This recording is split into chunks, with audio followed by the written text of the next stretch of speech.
Have you ever sat through a wedding ceremony that felt like it was on autopilot? A real Groundhog Day situation. You know, the kind where you could practically recite the words along with the celebrant or officiant. What if I told you there's a way to make your ceremony as unique and as vibrant and as deep and as weird and quirky as your relationship? Today, I'm digging into the world of non traditional wedding readings. Forget the same old scripture passages, unless that's your jam, in which case there's nothing to see here. But I want to talk about poems that speak to your soul and make your heart skip a beat, song lyrics that make you cry, and even quotes from your favourite TV show or movie that make you feel shit, not feel shit. You get what I mean? Are you following me here? Whether you're planning a ceremony that pulls at the heartstrings, is laugh out loud funny, quirky, cute, or something in between, this episode is your guide to injecting personality and richness into one of the most important moments of your big day. I'm going to go through why non-traditional readings can be a breath of fresh air for your ceremony, some brilliant examples for unique and meaningful readings, lyrics, and quotes, plus how to choose the perfect words that reflect you as a couple and choose the perfect time as well so they fit into your ceremony rather than feeling like you're sitting at a uni lecture. By the end of this episode, you'll be bursting with inspiration to create a ceremony that's as one of a kind, as weird, adorable, and unique as you two are. Remember, your wedding is a celebration of your bond. And this is all about helping you express that in the most authentic, fun, and memorable way possible. So grab a notebook, maybe a tissue or two, because we're about to delve into feelings. And we're going to get poetic, lyrical, and maybe even a little cinematic. Let's get stuck into it. Unbridely is a community of pro-wedding vendors who believe in freedom and integrity in weddings, giving you options, solutions, tips and tricks to create the experience and memories that you and your fiancé really want and deserve. Because we believe that weddings are a team sport. With how-tos, stories and interviews with recently married couples, we find out what went right and what they'd change if they could go back and do it all over again. I'm Camille and welcome to the Unbridely podcast. So first off the bat, why are non-traditional readings valuable? Let's talk about why they're such a brilliant option.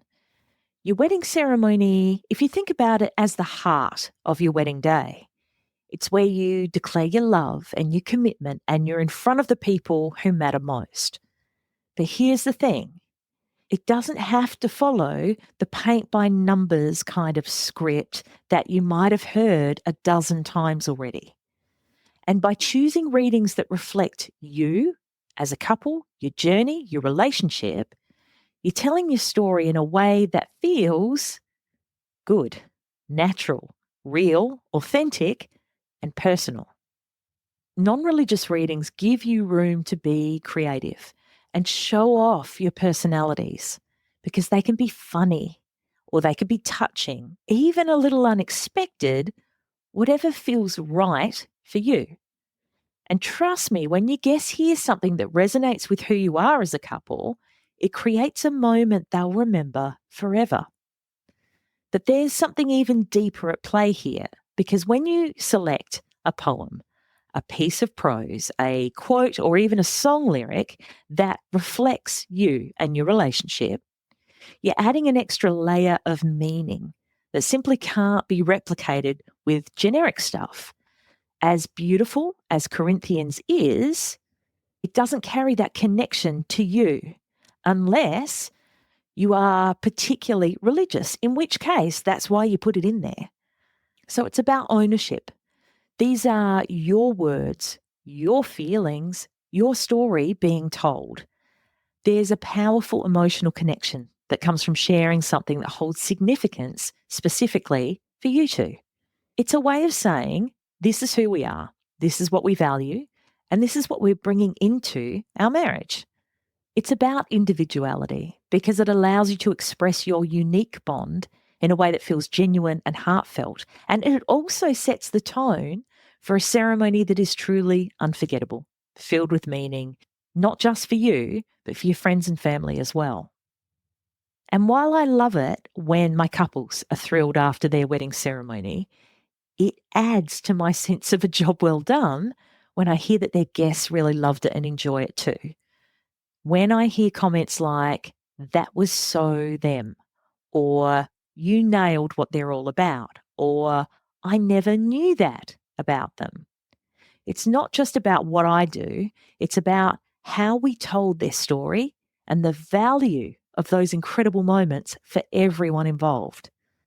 And so, how do you get a ceremony like that? The most practical thing is to choose the right reading. So, now that we've got some ideas flowing, how do you choose the perfect reading for your ceremony? You need to be doing a search through the lens of your relationship, if you like. You want to reflect on what you like as a couple. Start thinking about, are you funny together? Are you super romantic? Are you a little nerdy? Pick something that feels like you. What are your favorite things to do together when you've got some, when you've got some free time? Are you adventurers, hikers, gamers? Do you go to the beach? Do you read books? Do you watch movies? Or do you cook together? And what I'd suggest is that you balance the emotion and the tone of whatever it is that you're choosing, because you don't have to go overboard with sentimentality unless that's what you want and that's who you are. A mix of humour and heartfelt moments often works best, and it keeps things engaging for your friends and family while still hitting those markers of you going, yeah, that's cool. That means something to us. And you want to get your celebrant involved. So your celebrant or officiant, hopefully, is an absolute pro at finding the right reading and weaving it into a ceremony seamlessly. Share your ideas with them. They might even have some suggestions based on past weddings, past couples that they might go, oh, you're a bit similar to this couple. Maybe you would like this. Because this part is really, really important. It's one thing to have a great reading that you really love, that you can't wait to hear during your ceremony, that really reflects you guys. But it's another thing to put it into the right part of your ceremony at the right time. It needs to be inserted into the rest of your ceremony with real thought as to why it's in there in the first place and what sort of message or emotions it will deliver. What is it bringing? Is the quote you've chosen a funny quip about love or relationships that would be a great way to cap off the ceremony, just before you're pronounced married? Or is it more about your commitment to each other? Perhaps words that you find hard to say that could be read out on your behalf before your vows. Alternatively, is the reading you chose all about family and how we choose to fill our village, in inverted commas, with those who accept us and fight for us? This might be more appropriate at the start of your ceremony when your celebrant or officiant is welcoming your guests. The context in which your chosen readings are received is important and needs to be relevant. It needs to fit with everything else, right? So make sure that it doesn't feel like something you've just jammed in there because you think you need something, but more like a special coloured pencil that can better illustrate what you're trying to convey, that can elevate your message. Does that even make sense? It makes sense to me. So we've got the reason why readings, poems, etc. can be great for a ceremony, can add some light and shade and bring emotion. We've got the how, basically, find your thing, go to your celebrant or officiant. So let's have a look at the what. I'd love to share with you a few examples. If we start with some poems or prose, which usually freaks people out because they have flashbacks, right, to English class when they had to read Shakespeare or dissect the works of Robert Frost or Emily Dickinson or something like that. But the poetry or prose you choose for your wedding ceremony doesn't have to be difficult to understand or appreciate or wrapped up in a language like Shakespeare, that means nothing to you. We're looking for connection here, firstly between you and the piece of writing, but then between the piece of writing and your friends and family too. It needs to be understood. So what do you like? What makes you laugh and smile and think of your fiancé? There are a million books that you could have a look through, and if you've heard of the internet, you're in for a real treat. But the idea is there are an infinite number of ways to find a reading or a few lines of poetry that you love, that sounds just like you, and in the language you talk in or think in or believe in. Now, some of the ones I love include a reading from Dolly Alderton, and it's called Everything I Know About Love. I'm going to read it for you. You ready? You settled in? Okay. I know that love can be loud and jubilant. It can be dancing in the swampy mud and in the pouring rain at a festival and shouting, "You are amazing," over the band. It's introducing them to your colleagues at a work event and basking in pride as they make people laugh and make you look lovable just by dint of being loved by them. It's laughing until you wheeze. It's waking up in a country neither of you have been in before. It's skinny dipping at dawn. It's walking along the street together on a Saturday night and feeling an entire city is yours. It's a big, beautiful, ebullient force of nature. And I also know that love is a pretty quiet thing. It's lying on the sofa together, drinking coffee, talking about where you're going to go that morning to drink more coffee. It's folding down pages of books you think they'd find interesting. It's hanging up their laundry when they leave the house having moronically forgotten to take it out of the washing machine. It's saying, "You're safer here than in a car," as they hyperventilate on the flight back home. It's the texts. "Hope today goes well. How did today go? Thinking of you today." And "picked up toilet paper."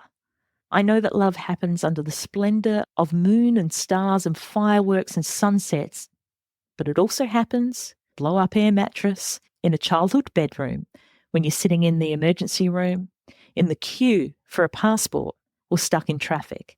Love is a quiet, reassuring, relaxing, pottering, pedantic, harmonious hum of a thing. Something you can easily forget is there, even though its palms are outstretched beneath you, in case you fall. How cool is that? You still haven't written your vows yet, have you? Let me help. In around 20 minutes or so, you can easily write personalised wedding vows unlike anything you've heard before that will make your fiancé feel like the most loved, understood and appreciated person on the planet. The How to Write Wedding Vows That Don't Suck instant download 17-page PDF ebook walks you through a step-by-step format for your vows, how to find the right words and phrases to describe your feelings and your fiancé, how to write that crucial first draft, and create your final wedding vows masterpiece. So if you don't know how or even where to start, if you've been Googling your little heart out, or if you've been calling them wedding vows, AEIOU, this ebook is for you. Included in there are also some bonus secrets for getting the most out of your wedding ceremony. So make sure you download your copy right now and get Write Your Wedding Vows crossed off your to-do list today. The link is in the show notes. Okay, another one. I Like You by Sandal Stoddard Warburg. It goes like this. I like you, and I know why. I like you because you're a good person to like. I like you because when I tell you something special, you know it's special, and you remember it for a long, long time. You say, "Remember when you told me something special?" And both of us remember. When I think something is important, you think it's important too. We have good ideas. When I say something funny, you laugh. I think I'm funny. And you think I'm funny too. You know how to be silly. That's why I like you. If I'm getting ready to pop a paper bag, then you are getting ready to jump. I like you because when I'm feeling sad, you don't always cheer me up right away. Sometimes it is better to be sad. You don't want to think about things. It takes time. I like you because if I am mad at you, then you are mad at me too. It's awful when the other person isn't. I can't remember when I didn't like you. It must have been lonesome then. Even if it was the 999th of July, even if it was August, even if it was way down at the bottom of November, I would go on choosing you and you would go on choosing me over and over again. And that's how it would happen every time. Very cool.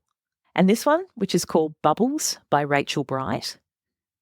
Together you are the bubbles in one another's champagne, the morning sun through a window, the breaking of a smile. Together you are the one donut in the bag with more jam than all the others, the photo where everyone looks great, the know all the words, sing out a tune chorus of your favourite song. Together you are the beginnings of a big idea, the twinkly bits that hang in the sky after the firework goes bang, the cold thin air at the top of a mountain, the only two people in a crowded room.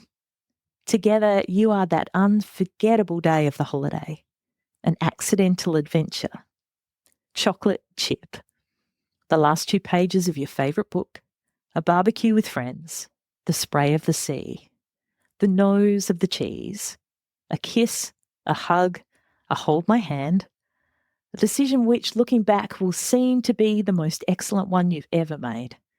Together you are bubbles, the unburstable bubbles of the very best things in life, the only things any of us ever really need. Aww. But I think my favourite at the moment is this reading called Bruschetta by Nick Harkaway. Find someone who eats bruschetta. That's bruschetta, not bruschetta. A slender piece of ciabatta toasted and brushed with garlic and oil and covered in fresh tomato and basil. The chunks inevitably fall off the bread and the olive oil runs over your lips and down your chin. The whole thing is delicious, deeply physical, and delightfully undignified. And someone who can eat a real bruschetta is someone you can love and who can love you. Someone who pushes the thing away because it's messy is never going to cackle at you toothlessly across the living room of your retirement cottage or drag you back from your 6th heart attack by sheer furious affection. Never going to happen. For that, you need someone who isn't afraid of a faceful of olive oil. Find someone who has books, and not just a dozen or two, but books by the kilogram, dragged home in bulging plastic bags from a faraway church sale. Because someone who can see the glory in this, in getting your knees dirty scraping through crates for a withered spine and a hint of plot, is someone who understands that a bad day stands 0 chance against a good story. That's someone you want to lock down ASAP, because if you're going to spend a life with someone, it better be someone who can tell that life well, someone with dirty knees. Find someone who laughs, and I mean laughs in all caps, as in ha, ha, not he, he. Find someone who guffaws, who bellows, who at the slightest hint of humour sounds like a hyena choking on a kazoo. Don't go for someone who lets slip an austere chuckle every once in a while. Find someone who loses it on the regular, loses it so spectacularly that they have to sprint to the loo. Find someone who doesn't quite make it. Find someone who laughs so hard that the joke is soon forgotten because the laugh is funnier anyway. That's marriage material right there. And you can't have that with a he. For that, you need a ha. How good is that? That makes me want bruschetta, like real bad. Okay, so poetry, prose, ideas, they're a little bit more extended. But then for something shorter, something bite-size, you might want to look at some quotes from movies or TV shows. So this is a classic from The Notebook. So it's not going to be easy. It's going to be really hard. And we're going to have to work at this every day. But I want to do that because I want you. I want all of you forever. You and me every day. Oh, get the tissues. What about this one from Juno? Look, in my opinion, the best thing you can do is find a person who loves you for exactly what you are. Good mood, bad mood, ugly, pretty, handsome, what have you. The right person is still going to think the sun shines out your ass. That's the kind of person that's worth sticking with. And one of my favorites from one of my favorite movies of all time, When Harry Met Sally. I love that you get cold when it's 71 degrees out. I love that it takes you an hour and a half to order a sandwich. I love that you get a little crinkle above your nose when you're looking at me like I'm nuts. I love that after I spend the day with you, I can still smell your perfume on my clothes.